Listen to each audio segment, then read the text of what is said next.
Okay, yeah, I know. This one was an obvious pick, but because DSFix is required for nearly every other mod we'll be discussing, I thought it was important we do it first.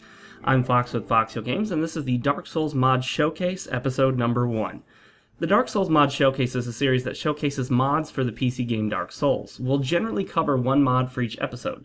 For those that don't know, the term mod is used by PC gamers to refer to a modification made to a game, which could include graphics, sound effects, music, weapons, armor, enemies, etc. These mods are generally not hacks, which is often the word used to describe a modification to a game with the intent to cheat or give oneself an unnatural and unfair advantage, particularly in competitive multiplayer. We will not be covering any hacks or cheats, but just the more innocuous and innocent mods that make the game more enjoyable. Most, if not all of these mods will be available at the Dark Souls Nexus section of the Nexus website, which also hosts mods for many other popular games. Please note that if you only have a console version of Dark Souls, you cannot take advantage of these mods. They are PC only. So let's get started with our first mod, unquestionably the most popular and essential Dark Souls mod, DSFix. DSFix stands for Dark Souls Fix, and it does just that. It fixes the broken aspects of the PC port. Please note that unlike other mods, this does not seek to fix any bugs or resolve game crashing, but rather it unlocks the internal rendering resolution, the frame rate, and adds other graphical features that are considered standard and pretty much essential for any PC game. From Software basically released Dark Souls in the same state as the console versions. It had a set internal rendering resolution of 1024 by 720, a locked frame rate at 30 FPS, and virtually no graphical options to speak of. And here comes DSFix to the rescue. Blurry low resolution? Gone.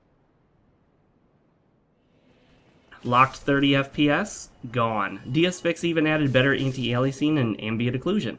You can set the depth of scale and blur of textures in the background. You can run full 1920 by 1080 or higher. You can enjoy a buttery smooth 60 frames per second.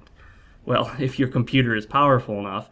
From Software failed to optimize the game, so even in its unmodified state, it requires a much more powerful PC than it should for a game of its caliber.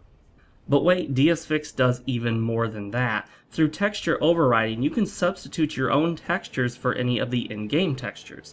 Yes, this means you can replace low-res blurry vegetation with much higher-res, better-looking flora. You can replace textures for entire areas, breathing new life into places like the Undead Burg in Anor Londo. You can replace weapon and armor textures so that you can cosplay as your favorite character from another game or anime series. However, do keep in mind that these texture mods only affect your game. Other players will not see them unless they install them on their machine. This means that even if you've installed a whole bunch of really awesome armor and weapon texture replacements, other players will continue to see whatever textures they have on their computer, which is probably the stock textures included with the game.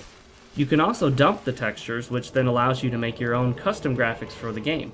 People have come up with some pretty interesting stuff, ranging from the more universally appealing high-resolution texture packs, replacing lower-resolution stock textures, to some pretty wild stuff. Some textures replace the message you see on Dying with something silly, or you can put googly eyes on your Estus Flask icon. There's a wide variety of textures to pick from, and texture mods make up the vast majority of what you'll find on the Dark Souls Nexus. Now hold on there, we're not done yet. DSFix also has some other awesome features. You can disable the introductory splash screens, and believe me, this is surprisingly useful. Waiting for those useless screens every single time you want to launch the game or reload a save file is incredibly annoying, and now they're gone. There's also an automatic save game backup feature, which I've made use of many times. When my game capture device fails to record for some odd reason, I just dig into my backup save game files and start over again.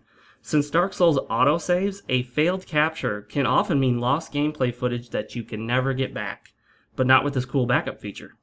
The DSFix mod has a few other features you can tweak as well, but take care not to mess with the stuff at the very bottom of the .ini file. This stuff is not ready for in-game use yet, and it is labeled as such. The current version of Dark Souls Fix as of the release of this video is 2.2, and it is very likely to be the final version for a long time, if not forever. Durante, the creator of the mod, has publicly stated that we shouldn't expect much more in the way of updates. I mean, this only makes sense given that Dark Souls has been out for quite a while now, and that the current DSFix pretty much does everything we need it to and more. If you would like help setting up DSFix and tweaking it to your liking, please click here to see my DSFix tutorial video. This video will take you through the process of downloading, installing, and setting up DSFix on your Dark Souls installation. I also have a group on Steam for this channel succinctly named FoxeoGames. Using the link in the description of this video, you can go to that group and also check out the discussions area, which features a post by yours truly on how to resolve common Dark Souls troubleshooting issues, including game crashes. This might shock you, but chances are if you're having a problem, it's the games for Windows Live Client and not really Dark Souls itself. Make sure to hit the like button if you like this video, subscribe for more Dark Souls mod showcases. Thanks for watching, and I'll see you next time.